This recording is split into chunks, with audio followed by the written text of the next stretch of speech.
So what is the Shared Learning Collaborative? It is a project that's actually a joint project between Carnegie Corporation and Gates Foundation, and it's aimed at increasing personalized learning for every student in America. Most people that send their kids to private school do it because they're looking for personalized instruction and a lower teacher-to-student ratio. And we obviously, the economics of changing public education, we're probably not going to be able to significantly lower that ratio anytime soon. But with digital abundance, we actually can make personalized learning more possible. But the tooling isn't right yet, so we're working on that a little bit. Now, how does data apply to this project? Well, there are millions and millions of students in this country. You and I and anybody else that went to school here in the last 50 years had about 1,000 pieces of data stored about them in what we think of as a transcript. That's midterm grades, final grades, attendance records, and some high-stakes test scores.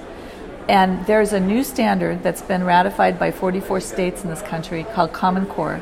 So it'll be implemented, coming soon to your state, implemented, and it'll take a while to work its way out because it's going to blow that data out to 30,000 or more pieces of data per student, because it shifts away from high-stakes testing and towards discrete measurement of skills. So that is a change that teachers are not tooled to deal with. I mean, we know from our research that today most teachers log into 6 or 7 systems per kid to do their assessments. Is that right? That's because what's happened in the industry is the individual vendors in a proprietary industry will hold data as one of their assets, and so they're not sharing the data. And so if your student has Pearson for math products and McGraw-Hill for English products, as an example, that's 2 systems that you're having to log into. And they don't talk to each other. Well, they weren't incented to talk to each other, because they were in a traditional marketplace. They were each trying to do a better job and win commanding market share.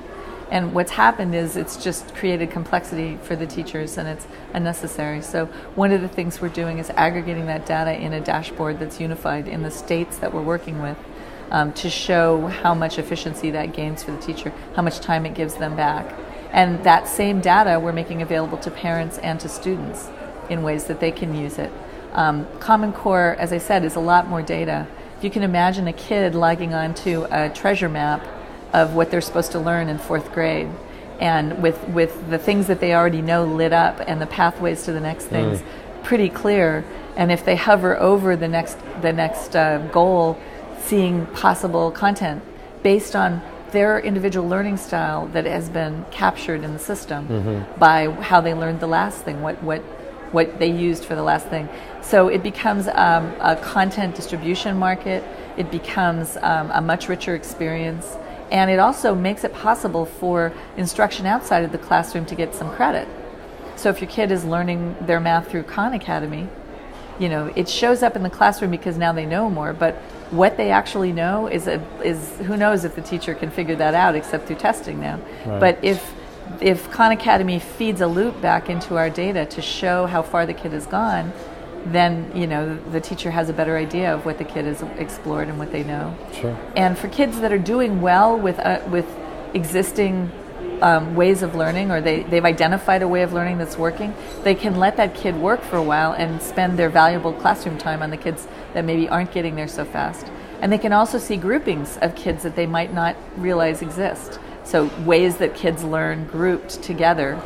So one of the things we want to do is destigmatize the assessment of how you learn, so that kids get those tools earlier and don't spend years and years in the dark. Sure.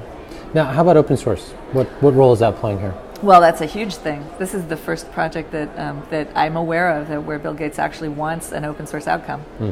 And the reason that's a big deal is because he wants a project to be sustainable. Okay.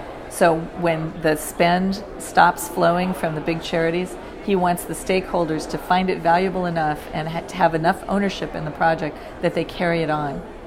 And we know that open source is economical for that kind of thing. So what we're going for is an Apache-style ecosystem where the big incumbent players and new entrants can sort of meet with customers and interested others, and last mile engineers for the places we're not funding, like private schools and extracurricular stuff, because Gates is really focused, and Carnegie really focused on the lowest common denominator, the public school kid who doesn't necessarily have a lot of parental support and is probably bright. I mean, there's an even distribution of intelligence in the world, but they don't always get the same resources, so we're trying to make that more possible. Sure. Now, kind of along that line, how did you structure this to have the best chance of success? There was a whole lot of research done about what states to pilot this project in, and that was based on their willingness, their state superintendent of schools' willingness to try something radical, their political stability, so that funding sources wouldn't radically shift, their willingness to take on technology.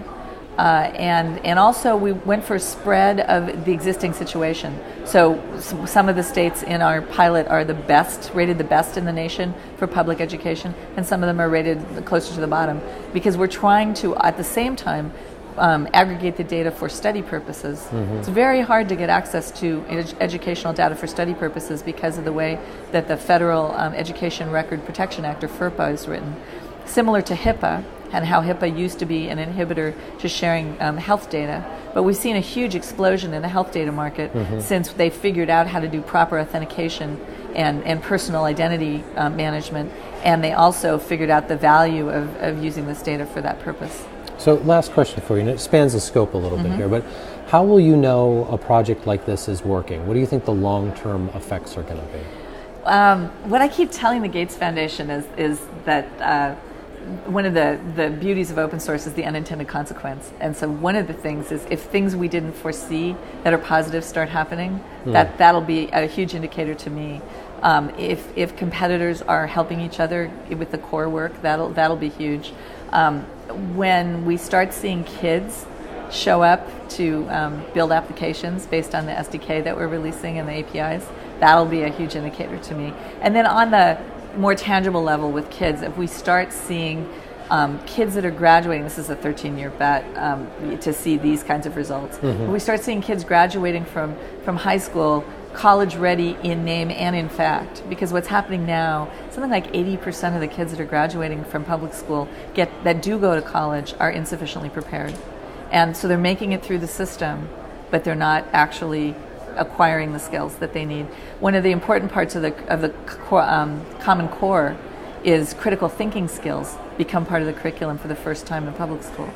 And that's going to be fascinating to watch. Sure. Ripple its way through. So, if we can help with the adoption of Common Core and help teachers get back to why they got in the business in the first place, so that they feel like technology is actually assistive to them and not just a pain in their side, that's going to be a huge win. When we go and talk to teachers in focus groups, they start out a little defensive because of their prior experience. And after we've talked to them for a while, they start seeing, wow, this would be really valuable. We're getting very high hopefulness scores, if you know what I'm saying, out of those focus groups.